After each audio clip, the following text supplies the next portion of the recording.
bourbon-brined pork chops, an intoxicating dimension of flavor. Turkey with Cajun injector sauce, a holiday bird you won't soon forget. And butterflied leg of lamb, the way they grill it in Korea. Brine, wine, and barbecue. I'm Steven Raichlen, and from the beautiful Esplendor Resort in southern Arizona, it's time to grill.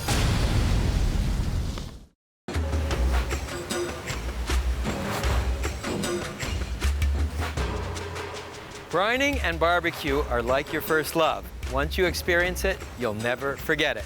Brining, or pickling as it was called in Shakespeare's day, is the process of curing foods in a salty liquid. It's also a great technique for keeping meats from drying out on the grill. On today's menu, bourbon-brined pork chops, Cajun smoked turkey, and butterflied leg of lamb with Korean seasonings. I came up with the idea for bourbon-brined pork chops to solve a simple problem.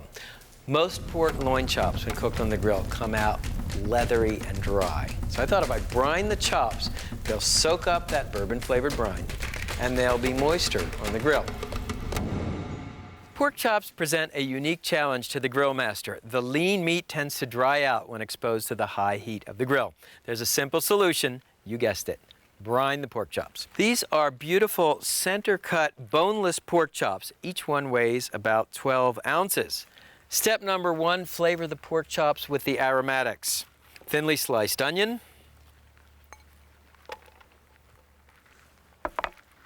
cinnamon sticks, bay leaves, black peppercorns, and allspice berries and clove. And we'll do the same thing on top.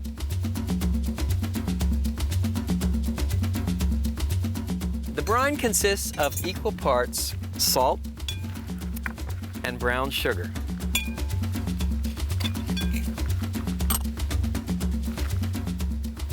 What I like to do is heat a quarter of the water and add it to the salt and sugar. This helps these ingredients dissolve more quickly. And once the salt and sugar are dissolved, you can add cold water and a little bourbon, and finally a tablespoon of vegetable oil. And you want to make sure that your brine is at room temperature. Then pour it over the pork.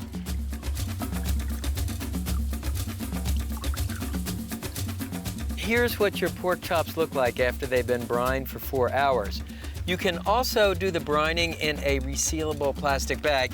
Advantage of this, it's very easy to turn the pork.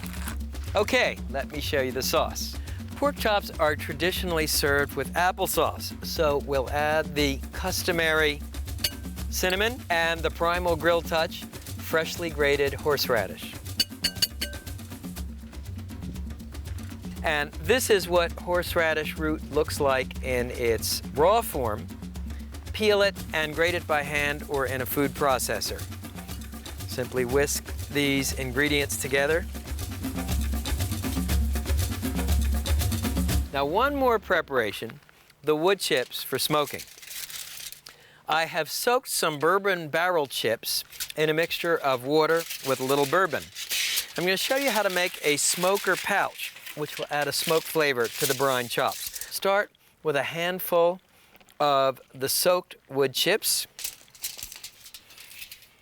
Then fold over the foil and pleat the edges to make a rectangular pouch. Poke a few holes in the top with the end of an instant read meat thermometer.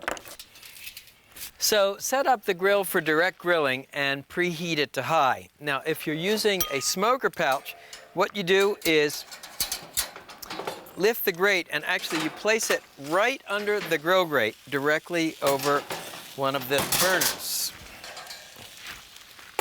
Or if your grill has a built-in smoker box, simply lift the lid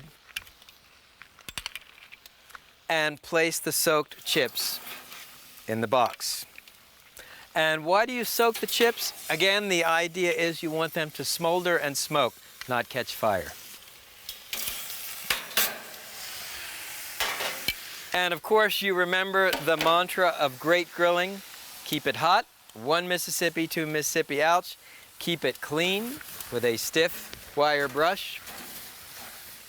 And keep it lubricated with a folded paper towel dipped in oil and drawn across the bars of the grate. This prevents sticking and helps give you killer grill marks, of course. And if there's any debris on the grill grate, it helps you clean it off. Okay, so with the pork, you want to just sort of scrape off the flavorings.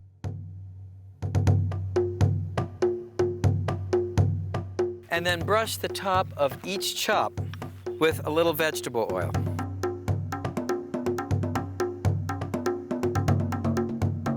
And now the moment you've been waiting for.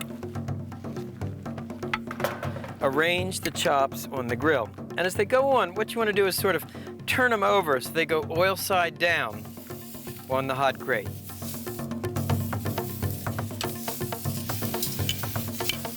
And as we always do on Primal Grill, arrange the chops so they're all running the same direction.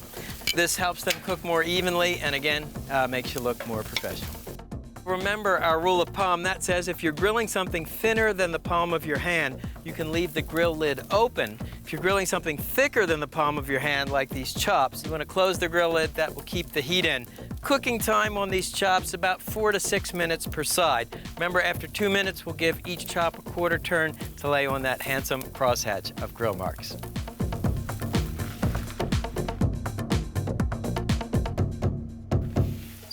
Okay, and after 2 minutes, and you have good grill marks in one direction, give each chop a quarter turn.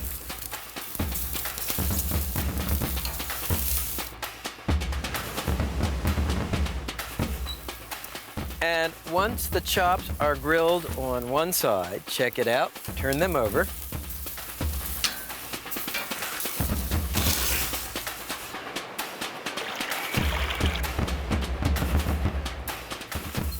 So how do you know when the chops are done? Well, you can use the poke test. I'm going to gently poke the top and it will be pretty firm, just a little yield. That's a medium pork chop. Or you can use an instant read meat thermometer. Insert it through the thickest part of the chop, through the side. You're looking for 160 degrees.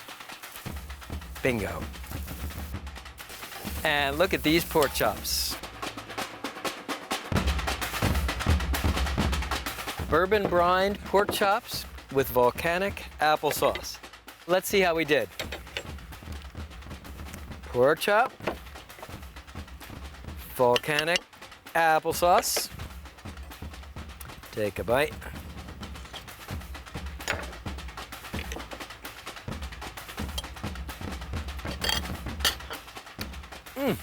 Oh man, this is so moist. You know, the other nice thing about a brine is that it adds an extra dimension of flavor. And of course, there's the wood smoke. So the next time you want really moist pork chops, remember the bourbon brine.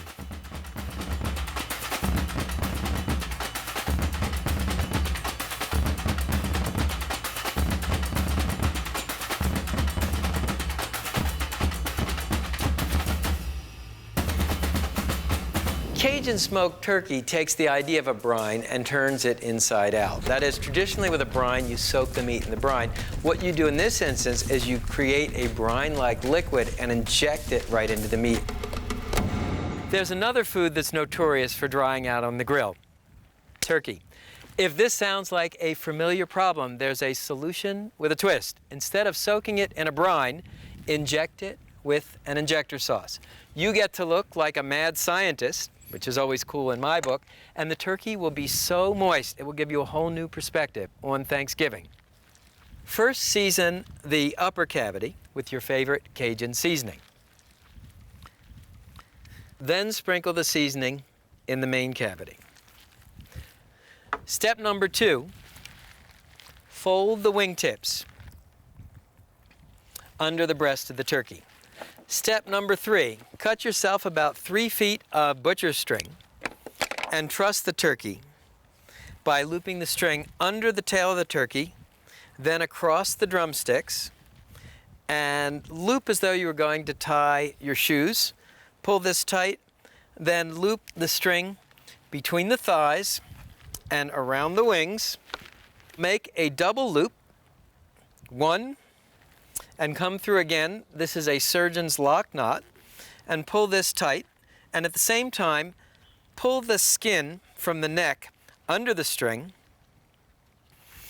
and pull as tight as you can, and the lock knot will keep the string from slipping. Now simply tie off the knot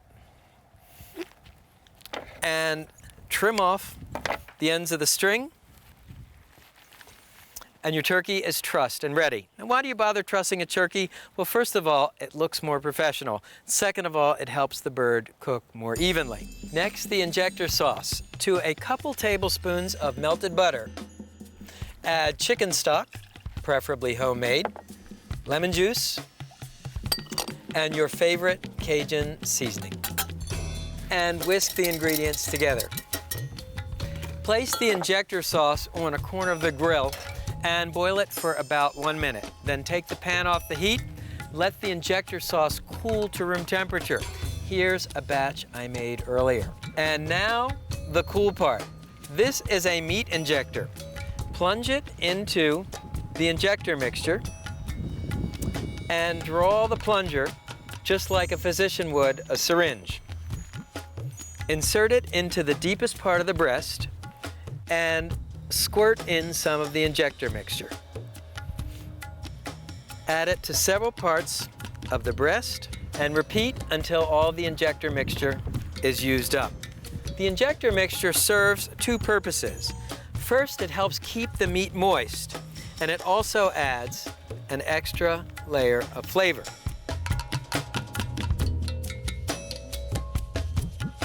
One final preparation: brush the outside of the bird with melted butter and season the outside of the bird with coarse salt and freshly ground black pepper. So light your charcoal in a chimney starter, and you can use either a piece of crumpled newspaper or a paraffin starter. You'll notice I'm using natural lump charcoal. Ignition time is about 20 minutes, and of course your chimney would actually be positioned in the grill. Now, set the grill up for classic indirect grilling. Mound of coals on one side, mound of lit coals on the other side, a row of drip pans in the center. So all you need to do is put the turkey on the grill, and it goes in the center over the drip pan. And then, in order to give you that authentic smoky barbecue flavor, these are maple chunks, which I've soaked in water to cover for about an hour. Place a couple of the maple chunks on each side of the grill on the mound of coals. Of course, you soak the wood so that it will smolder and not catch fire. Close the grill. You want the vents wide open to start with. This is a 12-pound bird. It will take about 2 to 2.5 hours to cook. Ideal cooking temperature, 350 degrees. Well, it's been 2 hours, and I've been basting conscientiously with melted butter once every 20 minutes. Let's see how we did here. My God, look how beautiful that is. So we can baste one more time with melted butter. Always use a natural bristle brush for basting.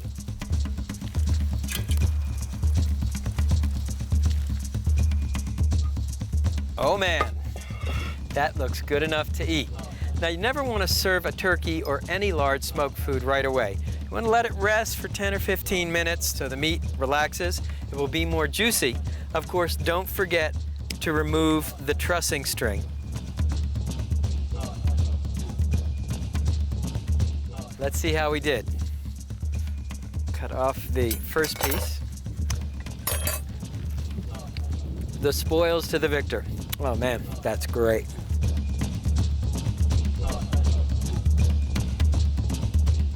If you love spice and smoke, you're gonna love this bird. Turkey with Cajun injector sauce, because sometimes the best way to brine is from inside out.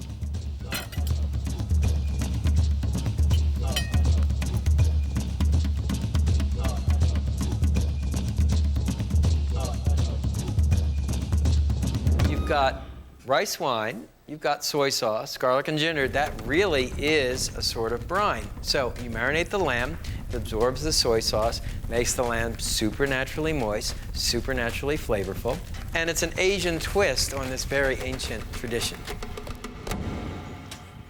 Westerners aren't the only grill masters to use the technique of brining.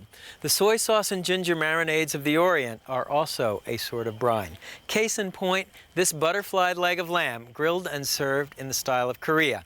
The recipe may seem complicated, but it's actually just a series of simple steps. This is a boned leg of lamb. You can order it from your butcher shop. And the process of butterflying, you make horizontal slices of the lamb, two but not through the end, and open it up to turn what starts as a thick, round piece of meat into a flat sheet of meat that grills like a steak. Step number 2, the marinade. The marinade starts with that triumvirate of Asian aromatics: fresh ginger, fresh garlic, and scallions. Next, add sugar for sweetness and puree these ingredients. Now add your liquid ingredients: soy sauce, sesame oil, and add dry white wine or sake. Last of all, a little black pepper. And process the mixture until smooth. And pour a third of the marinade into a baking dish. And you'll notice I'm working over ice to keep the meat cold and safe. And pour the remaining marinade on top. Marinating time is at least 4 hours or as long as overnight. The longer, the richer the flavor.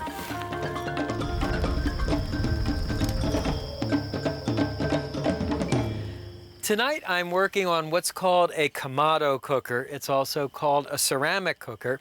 It originated in Asia. And the cooker has these thick ceramic walls, which are great for holding in the heat and moisture.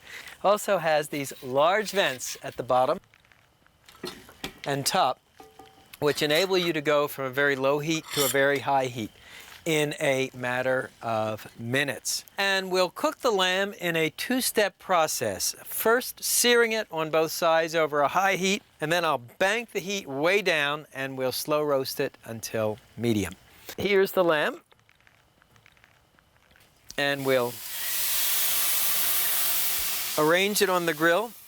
You'll open the bottom vent wide for maximum heat. Remember, always more oxygen, more heat, less oxygen, less heat.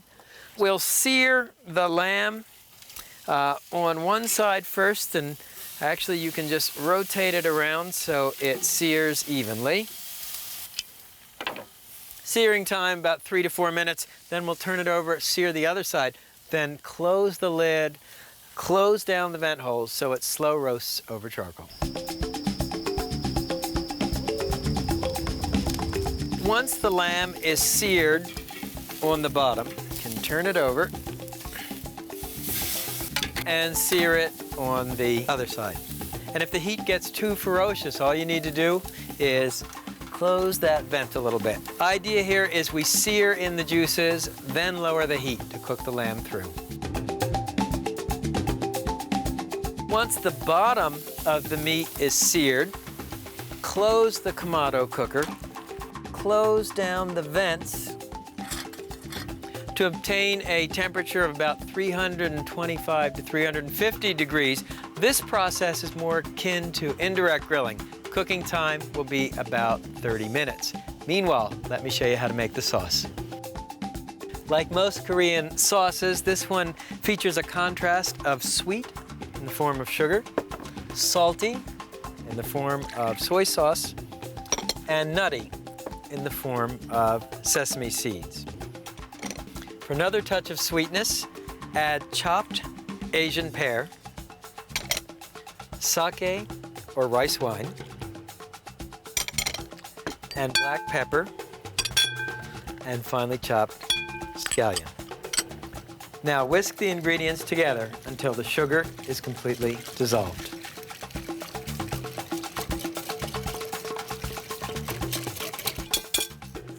And you always want to check the seasoning. Wow, the crunch of the sesame seeds and Asian pear is really nice. Let's check on the meat. Now, I took the marinade from the lamb and boiled it down with a little butter, and we'll use this mixture to baste the meat. So simply brush it on top of the meat.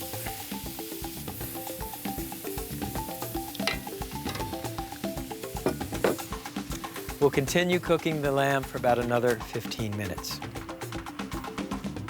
The lamb should be done, and it sure looks done. 2 tests for doneness. The poke test, it feels firm to the touch, and of course you can use your instant read meat thermometer just to make sure. Into the thickest part of the lamb, we're looking for about 160 degrees. Tent it with foil. Meanwhile, let's grill the Asian pears. You can brush with a little bit of that lamb basting sauce. Give each pear a quarter turn. Grill marks, grill marks. It's all about the grill marks.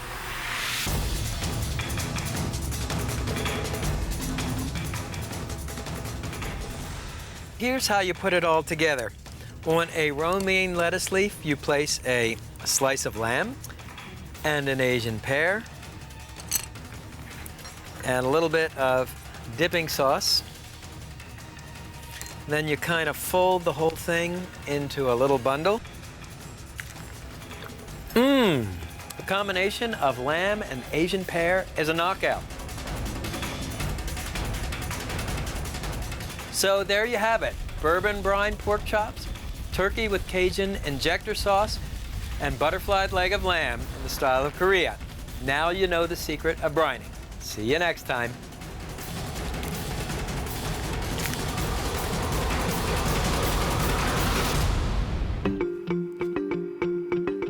Brining, or pickling, as it was called in Shakespeare's day. If this sounds like a familiar problem, listen up. Then sprinkle the seasoning. Step number 1, season the, on the menu today, bourbon-brined pork chops, Cajun smoked turkey, and butterflied leg of lamb.